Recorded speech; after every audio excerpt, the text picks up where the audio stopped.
ಬಂಧುಗಳೇ ನಮಸ್ತೆ. ಮತ್ತೊಂದು ಇಂಟರೆಸ್ಟಿಂಗ್ ಎಪಿಸೋಡ್ಗೆ ನಿಮ್ಮೆಲ್ಲರಿಗೂ ಸ್ವಾಗತ. ದಯಮಾಡಿ ಎನ್ ಚಂದ್ರಶೇಖರ್ ಯೂಟ್ಯೂಬ್ ಚಾನಲ್ನ ಸಬ್ಸ್ಕ್ರೈಬ್ ಮಾಡಿಸಿ ಬೆಲ್ ಬಟನನ್ನು ಪ್ರೆಸ್ ಮಾಡಿ. ನಾನು ಈ ಹಿಂದೆನೇ ವಿಡಿಯೋ ಮಾಡಿ ಹೇಳಿದ್ದೆ, ಬೆಂಗಾಲ ಚುನಾವಣೆಯಲ್ಲಿ ಮಮತಾ ಬ್ಯಾನರ್ಜಿ 100 ಸೀಟ್ ಕೂಡ ದಾಟೋದಿಲ್ಲ, ಅಲ್ಲಿ BJPಯ ಸರ್ಕಾರ ಬರೋದು ಪಕ್ಕಾ ಅಂಥೇಳಿ ಡೀಟೇಲ್ಡ್ ವಿಡಿಯೋ ಇದೆ, ನೀವು ಅದನ್ನು ಗಮನಿಸ್ಬೋದು. ನೀವು ನೋಡಿಲ್ಲ ಅಂತ ಹೇಳಿದ್ರೆ, ಮಮತಾ ಈ ಮಟ್ಟದಲ್ಲಿ ಸೋಲೋದಕ್ಕೆ ಕಾರಣಗಳು ಯಾರು? ಒಂದು, ಅಲ್ಲಿ BJP ಬೆಳೀತಿರ್ತಕ್ಕಂಥ ಪರಿ ಇರ್ಬೋದು, ಒಂದು ವಿಪರೀತ ಮುಸಲ್ಮಾನರ ಓಲೈಕೆ ಮಾಡೋದಿರ್ಬೋದು, ಅಥವಾ ವಿಪರೀತ ಭ್ರಷ್ಟಾಚಾರ ಇರ್ಬೋದು, ಹೆಣ್ಣುಮಕ್ಕಳಿಗೆ ಸುರಕ್ಷತೆ ಇಲ್ದಂಗೆ ಇರ್ಬೋದು, ವಿಪರೀತ ರೌಡಿಸಮ್ ಇರ್ಬೋದು, ಇವೆಲ್ಲವೂ ಕೂಡ ದೊಡ್ಡ ಕಾರಣಗಳು. ಅದ್ರ ಜೊತೆಗೆ 15 ವರ್ಷದ ಆ್ಯಂಟಿ ಇನ್ಕಮನ್ಸಿ ಕೂಡ ಇದೆ. ಆದರೆ ಇದೆಲ್ಲದಕ್ಕಿಂತ ಅತಿ ಹೆಚ್ಚಿನ ಹೊಡೆತ ಬಿದ್ದಿದ್ದು ಮಮತಾ ಬ್ಯಾನರ್ಜಿಗೆ ಎಲ್ಲಿ ಅಂತ ಹೇಳಿದ್ರೆ, ಈ ಆಧುನಿಕ ಭಸ್ಮಾಸುರ ರಾಹುಲ್ ಗಾಂಧಿಯವರ ಕಾರಣದಿಂದ. ಈ ನೋಡಿ, ಈ ಪುಣ್ಯಾತ್ಮ ರಾಹುಲ್ ಗಾಂಧಿ ಇದೆಯಲ್ಲ, ಅವ್ರು ಯಾರನ್ನೂ ಬಿಡಲ್ಲ ರೀ, ತಮ್ಮ ಪಕ್ಷದವ್ರನ್ನೂ ಬಿಡಲ್ಲ, ಜೊತೆಲಿರೋ ಪಕ್ಷಗಳನ್ನೂ ಬಿಡಲ್ಲ, ಒಟ್ಟಿನಲ್ಲಿ ಎಲ್ಲರನ್ನೂ ನಾಶ ಮಾಡಬೇಕು, ತಾನೊಬ್ಬನೇ ಉಳಿಬೇಕು, ತನ್ನ ಸುತ್ತಮುತ್ತ ಯಾರಿದ್ದಾರೆ ಯಾರು ಇರ್ಕೂಡ್ದು. ಇದು ಒಂಥರ ಈ ಭಸ್ಮಾಸುರನ ಪಾಲಿಸಿ ಇದು. ಅರವಿಂದ್ ಕೇಜ್ರಿವಾಲ್ ಕತೆ ಮುಗಿಸಿದ್ರು, ಬಿಹಾರಲ್ಲಿ ತೇಜಸ್ವಿ ಯಾದವ್ ಕತೆ ಮುಗಿಸಿದ್ರು, ಮಹಾರಾಷ್ಟ್ರದಲ್ಲಿ ಉದ್ಧವ್ ಠಾಕ್ರೆ ಕತೆ ಮುಗಿಸಿದ್ರು. ಈಗ ಬೆಂಗಾಲದಲ್ಲಿ ಮಮತಾಗೆ ಈ ಪಾಡಾಗಿರೋದಕ್ಕೆ ರಾಹುಲ್ ಗಾಂಧಿಯೇ ಮೇನ್ ಕಾರಣ. ಒಂದಲ್ಲ ಎರಡಲ್ಲ, ಹಲವಾರು. ನೋಡಿ, ಈ SIR ಮಾಡಬೇಕು ಅಂತೇಳಿ ಎಲೆಕ್ಷನ್ ಕಮಿಷನ್ನು ಇಷ್ಟು ಬೇಗ ಯೋಚನೆ ಮಾಡ್ತಿತ್ತೋ ಇಲ್ವೋ ಗೊತ್ತಿಲ್ಲ. ಆದರೆ ಯಾವಾಗ ರಾಹುಲ್ ಗಾಂಧಿ ತಲೆ ಮೇಲೆ ನಿರಂತರ ಸೋಲುಗಳ ಒಂದು ಕೆಟ್ಟ ಹೆಸರು ಬರಲಿಕ್ಕೆ ಶುರು ಮಾಡ್ತು, ಈ ಮನುಷ್ಯಂಗೆ ಅನ್ನಿಸ್ಬಿಡ್ತು, ನನ್ನ ಮೇಲಿರೋ ಈ ಸೋಲಿನ ಕಣಂಕನ ಯಾರ ಮೇಲಾದರೂ ಹಾಕ್ಬಿಡ್ಬೇಕು ಅಂದಾಗ, ಈ ಮನುಷ್ಯನಿಗೆ ಅವರ ಸುತ್ತಮುತ್ತ ಇರ್ತಕ್ಕಂಥ ಕಿತ್ತೋಗಿರೋ ಟೀಮು ಕೊಟ್ಟಿರ್ತಕ್ಕಂಥ ಹೊಸ ಸಲಹೆ ಏನು ಅಂತ ಹೇಳಿದ್ರೆ, ಓಟ್ ಚೋರಿ ಹೇಳ್ಬಿಡಿ ಅಂತೇಳಿ. ಈ ಕೆಪ್ರನ್ಗೆ ಇದ್ರ ಎಫೆಕ್ಟ್ ಏನಾಗುತ್ತೆ ಅಂತ ಕಲ್ಪನೆನೇ ಇರಲಿಲ್ಲ. ಇದ್ದಕ್ಕಿದ್ದಂಗೆ ಆಚೆ ಕಡೆಗೆ ಬಂದು ಪಾರ್ಲಿಮೆಂಟಲ್ಲಿ ಕಿಚ್ಚಕ್ಕೆ ಶುರು ಮಾಡಿದ್ರು, ಆಚೆ ಕಡೆನೇ ಬಂದು ಕಿಚ್ಚಕ್ಕೆ ಶುರು ಮಾಡಿದ್ರು. ಮೋದಿ ಸರ್ಕಾರ ಓಟ್ ಚೋರಿಯಿಂದ ಗೆದ್ದಿದೆ, ಎಲ್ಲ ರಾಜ್ಯಗಳಲ್ಲೂ BJP ಓಟ್ ಚೋರಿಯಿಂದ ಗೆದ್ದಿದೆ, EVM ಹ್ಯಾಕ್ ಆಗಿದೆ, ಅದು ಇದು ಅಂತೇಳಿ ಈ ಓಟ್ ಚೋರಿ ಅಂತೇಳಿ ಬಾಯಿ ಬಡ್ಕೊಳ್ಳೋಕೆ ಶುರು ಮಾಡಿಬಿಟ್ರು. ಇನ್ನು ಅವ್ರ ನಾಯಕನೇ ಬಡ್ಕೊಳ್ಳೋಕೆ ಶುರು ಮಾಡಿದ್ಮೇಲೆ ಅವ್ರು ಲೀಡರ್ಗಳು ಬಿಡ್ತಾರೆ, ಅವರು ಲಬೋ ಓಟ್ ಚೋರಿ ಅನ್ನೋಕೆ ಶುರು ಮಾಡಿದ್ರು. ಆಗ ಎಲೆಕ್ಷನ್ ಕಮಿಷನ್ ಯೋಚನೆ ಮಾಡ್ತು, ಈ ಓಟ್ ಚೋರಿ ಇದಕ್ಕೆಲ್ಲದಕ್ಕೂ ಇತಿಶ್ರೀ ಆಡಬೇಕು ಅಂತ ಹೇಳಿದ್ರೆ, ಇಂಥ ಮಿಥ್ಯಾರೋಪಗಳಿಗೆಲ್ಲ ಇತಿಶ್ರೀ ಆಡಬೇಕು ಅಂತ ಹೇಳಿದ್ರೆ ಸ್ಟ್ರಾಂಗ್ ಆಗಿ SIRನ ಇಂಪ್ಲಿಮೆಂಟ್ ಮಾಡಬೇಕು. ಆವಾಗಷ್ಟೇ ಈ ಥರ ಹುಚ್ಚುತನಕ್ಕೆ ಕಡಿವಾಣ ಆಗ್ಬೋದು ಅಂತೇಳಿ. ಆ್ಯಕ್ಚುಲಿ SIR ಪ್ರತಿ 10 ವರ್ಷಕ್ಕೋಸ್ಕರ ಆಗಲೇಬೇಕು, ಇದು ಸಂವಿಧಾನದಲ್ಲೇ ಹೇಳಿದೆ, ಕೋರ್ಟ್ಗಳೇ ಹೇಳಿದೆ. ಆದರೆ ಆಗಿರಲಿಲ್ಲ. ಯಾವಾಗ ಈ ಏನು ಹುಚ್ಚುತನ ಜಾಸ್ತಿ ಆಗೋಯ್ತು, ಬಾಯಿಗೆ ಬಂದಾಗ ಮಾತಾಡೋಕ್ಕೆ ಶುರು ಮಾಡಿದ್ರು, ಅದನ್ನು ಎಲೆಕ್ಷನ್ ಕಮಿಷನ್ ಮೇಲೆ ತಿರುಗಿಸೋಕೆ ಶುರು ಮಾಡಿದ್ರು. ಎಲೆಕ್ಷನ್ ಕಮಿಷನ್ ವಿಧಿ ಇಲ್ದಂಗೆ ಮಾಡಬೇಕಾಗಿದ್ದು ಕರ್ತವ್ಯ ಕೂಡ ಆಗಿತ್ತು, ಜೊತೆಗೆ ಇದು ಕೂಡ ಪ್ರೇರಣೆ ಆಗಿರ್ಬೋದು, SIRಗೆ ಕೈ ಹಾಕ್ತು. ಇವತ್ತು ದೇಶದ ಎಲ್ಲ ರಾಜ್ಯಗಳಲ್ಲಿ SIR ನಡೀತಾ ಇದೆ. ಬಿಹಾರಲ್ಲೂ SIR ಆಯಿತು. SIR ಆದಮೇಲೆ ಅದರ ರಿಸಲ್ಟ್ ಯಾವ ಥರ ಬಂತು ಅಂತೇಳಿ ಆ ಚುನಾವಣೆಯಲ್ಲಿ ನಾವೆಲ್ಲ ನೋಡಿದ್ವಿ. ಆದರೆ ಈ SIRಯಿಂದ ಅತಿ ಹೆಚ್ಚು ಹೊಡೆತ ಬಿದ್ದಿದ್ದು ವೆಸ್ಟ್ ಬೆಂಗಾಲ್ಗೆ.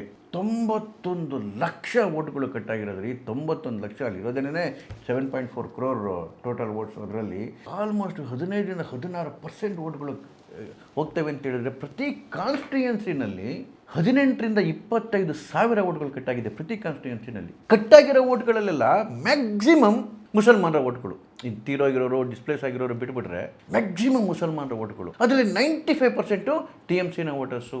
ಅಂದರೆ ಈ 91 ಲಕ್ಷ ಓಟ್ಗಳಲ್ಲಿ ಪ್ರಾಬ್ಲಮ್ ಏನಂತ ಹೇಳಿದ್ರೆ, ನೋಡಿ, 91 ಲಕ್ಷದಲ್ಲಿ ಅಷ್ಟೂ ವೋಟಿಂಗ್ ಆಗಿಬಿಡ್ತಿತ್ತು. ಸತ್ತೋರ್ದು ಬಿಡ್ತಿರ್ಲಿಲ್ಲ ಈ TMC ಗುಂಡಾಗಳು. ಸತ್ತೋರ್ದು ವೋಟ್ ಹಾಕೋರು, ಬೇರೆ ಕಡೆಗೆ ಹೋಗಿರೋರ್ದು ವೋಟ್ ಹಾಕೋರು, ಎರಡೆರಡು ಕಡೆ ಇರೋರ್ದು ವೋಟ್ ಹಾಕೋರು.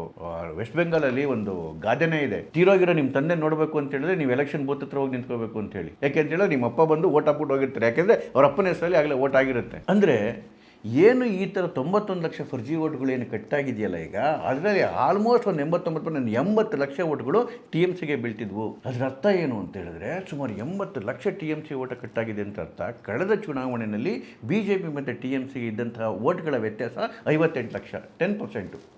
ಇಡೀ ರಾಜ್ಯದಲ್ಲಿ BJPಗೂ ಮತ್ತು TMCಗೂ ಇದ್ದ ವ್ಯತ್ಯಾಸ. TMC 58 ಲಕ್ಷ ಓಟ್ಗಳನ್ನ ಎಕ್ಸ್ಟ್ರಾ ತೊಗೊಂಡಿತ್ತು, ಹೆಚ್ಚಿಗೆ ತೊಗೊಂಡಿತ್ತು. ಹಾಗಾಗಿ ಅವರು 200 ಸೀಟ್ ಕ್ರಾಸ್ ಮಾಡಿದ್ರು, 202 ತೊಗೊಂಡ್ರು. BJP 77ಕ್ಕೆ ನಿಲ್ಲಬೇಕಾಯಿತು. ಪ್ರತಿ ಕ್ಷೇತ್ರದಲ್ಲೂ ಕೂಡ ವ್ಯತ್ಯಾಸ ಇದ್ದಿದ್ದು 10,000 to 12,000 ಸುಮಾರು 25,000 to 27,000. ಪ್ರತಿ ಕ್ಷೇತ್ರದಲ್ಲಿ ಏನು ಡಿಫರೆನ್ಸ್ ಇತ್ತು ಅದಕ್ಕಿಂತ ಹೆಚ್ಚು ಕಟ್ಟಾಗಿದೆ ಅಂತ ಹೇಳಿದ್ರೆ, ಅದರ ಅರ್ಥ ಯಾವ ಓಟ್ಗಳು ಮಮತಾ ಬ್ಯಾನರ್ಜಿಯನ್ನು ಗೆಲ್ಲಿಸ್ತಾ ಇದ್ವು ಅದಕ್ಕಿಂತ ಹೆಚ್ಚಿನ ಓಟ್ಗಳು ಈ SIR ಕಾರಣಕ್ಕೋಸ್ಕರ ಕಟ್ಟಾದವು.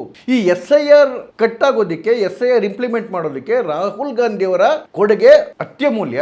ಅದ್ರ ಅರ್ಥ ಏನಂತ ಹೇಳಿದ್ರೆ, ಈ ಮನುಷ್ಯ ಬಾಯಿ ಮುಚ್ಕೊಂಡಿದ್ದಿದ್ರೆ SIR ಆಗೇ ಆಗೋದು, ಅದು ಇಷ್ಟು ಬೇಗ ಆಗ್ತಿತ್ತ ಅನ್ನೋದು ಒಂದು ಪ್ರಶ್ನೆ. ಯಾಕೆಂತ ಹೇಳಿದ್ರೆ ಯಾಗೂ ಸೆನ್ಸಸ್ ಕೂಡ ನಡೀತಾ ಇತ್ತು, ಹಾಗಾಗಿ ಅದು ಸ್ವಲ್ಪ ಮುಂದೆ ಹೋಗ್ತಿತ್ತು ಏನೋ ಗೊತ್ತಿಲ್ಲ. ಆ ಥರ ಏನಾಗಿದೆ, ಮಮತಾ ಬ್ಯಾನರ್ಜಿ ಉಳ್ಕೊಂಡ್ಬಿಟ್ಟಿತ್ತು. ಈಗ 91 ಲಕ್ಷ ಇತ್ತು, ಅದಕ್ಕಿಂತ ಇನ್ನೊಂದು 10 ಲಕ್ಷ ಎಕ್ಸ್ಟ್ರಾ ಆಗಿ 1 ಕೋಟಿ ಎಕ್ಸ್ಟ್ರಾ ಓಟ್ಗಳಾಗಿರೋ ಈ ಥರದವು. ಒಂದು ಈ ಥರ ಮಾಡಿ ಒಂದು ಮಮತಾ ಬ್ಯಾನರ್ಜಿನ ಮುಳುಗಿಸಿದಲ್ಲದೆ ಈಗ ವೆಸ್ಟ್ ಬೆಂಗಾಲಲ್ಲಿ 184 ಸೀಟಲ್ಲಿ ಮಮತಾ ಎದುರುಗಡೆ ಕ್ಯಾಂಡಿಡೇಟ್ ನಿಲ್ಲಿಸಿದರೆ ರಾಹುಲ್ ಗಾಂಧಿ.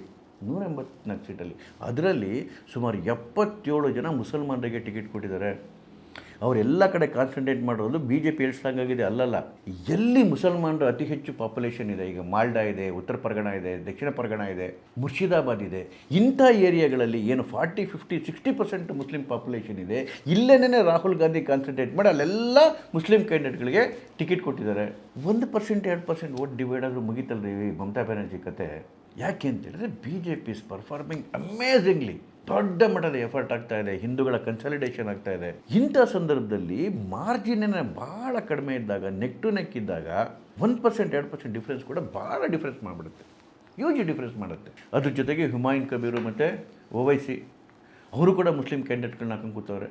ಅಂದರೆ ಯಾವ ಇಂಡಿಯಾ ಅಲಯನ್ಸ್ನ ಪಾರ್ಟ್ನರ್ಗಳಿದ್ದಾರೆ, ಆ ಇಂಡಿಯನ್ ಅಲಯನ್ಸ್ ಪಾರ್ಟ್ನರ್ಗಳನ್ನ ಒಬ್ಬೊಬ್ಬರನ್ನಾಗಿ ಮೂಸ್ಕೊಂಡ್ಬರ್ತಾ ಇದ್ದಾರೆ ರಾಹುಲ್ ಗಾಂಧಿ. ಯಾಕೆ ಅಂತೇಳಿದ್ರೆ, ನಾಳೆ ಅವರು ನನ್ನ ಸ್ಥಾನಕ್ಕೆ ಸಂಚಕಾರ ತರಬಾರ್ದು ಅಂತ ಹೇಳಿ. ಈ ಶಕ್ತಿಹೀನ ಲೀಡರ್ಗಳ ಪ್ರಾಬ್ಲಮ್ಮೇ ಅದು.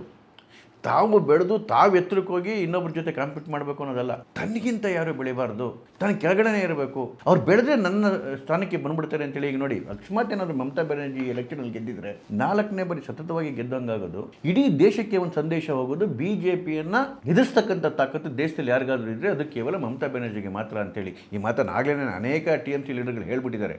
ರಾಹುಲ್ ಗಾಂಧಿ ಕೈಲಿ ಕರಾಗಲ್ಲ, ಮಮತಾ ಬ್ಯಾನರ್ಜಿನೇ ಪ್ರೈಮ್ ಮಿನಿಸ್ಟರ್ ಕ್ಯಾಂಡಿಡೇಟ್ ಆಗಬೇಕು, ಇಂಡಿಯಾ ಅಲಯನ್ಸ್ನ ಅವರೇ ಮುನ್ನಡೆಸಬೇಕು ಅಂತೇಳಿ. ಅದು ಪ್ರೂವ್ ಆಗಿಬಿಡೋದು, ಇದು ರಾಹುಲ್ ಗಾಂಧಿಗೆ ಬೇಡ. ಹಾಗಾಗಿನೇ ಅಲ್ಲಿ ಮಮತಾ ಕತೆ ಮುಗಿಸ್ಬಿಟ್ರೆ ಅವ್ರಿಗೆ 2 ಅಡ್ವಾಂಟೇಜು. ಒಂದು, TMC ಕಂಪ್ಲೀಟಾಗಿ ಅಲ್ಲಿನ ಪಾಲಿಟಿಕ್ಸಿಂದ ನಿರ್ನಾಮ ಆಗಿಬಿಟ್ರೆ ಮುಂದೆ ಬರ್ತಿರ್ತಕ್ಕಂಥ ದಿನಗಳಲ್ಲಿ BJPಯ ಆಲ್ಟರ್ನೇಟ್ ಆಗಿ ಕಾಂಗ್ರೆಸ್ಸನ್ನು ಮತ್ತೆ ಕಟ್ಟಬಹುದು, because of its national image. ಎರಡನೇದು, ಇಂಡಿಯಾ ಅಲಯನ್ಸಲ್ಲಿ I can continue as an undisputed leader. ನನಗೆ ಯಾರೂ ಪ್ರತಿಸ್ಪರ್ಧಿಗಳಿರಲ್ಲ.